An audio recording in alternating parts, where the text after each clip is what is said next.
Le transport est une mission de la région, pourtant c'est le département qui l'assume sans aucune compensation de l'État. Pour permettre la continuité territoriale entre la Grande et la Petite Terre par exemple, la collectivité à la charge du STM, le service de transport maritime, c'est 12 millions d'euros par an, une masse salariale d'un peu plus de 300 agents, ce qui est difficilement tenable pour le département. Pour Ancheb Amana, il est temps que chacun assume ses compétences. C'est quelque chose qui doit être rectifié dans le projet de la loi Mayotte.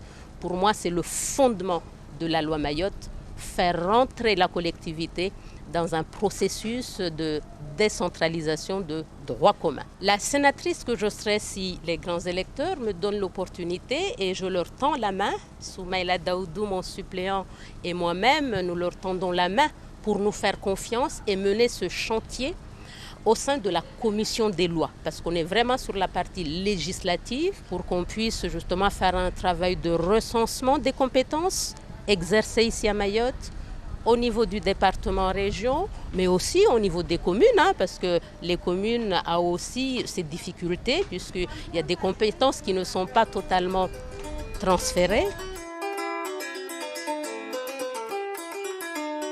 Ancheb Amana veut s'attaquer au nerf de la guerre, les financements des collectivités. Elles ont trop de charges et pas assez d'argent.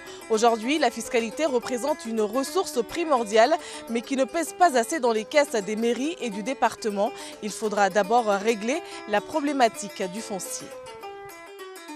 Il y a nécessité d'achever le chantier de la régularisation foncière pour que le département et les communes puissent prélever l'impôt, permettre aux habitants d'avoir un titre foncier, ce qui permet aussi de baisser les taux de cotisation, puisque comme il y a peu de personnes qui sont identifiées au niveau de la DERFIP, au niveau du cadastre, le peu de personnes identifiées payent pour les autres qui ne sont pas connus.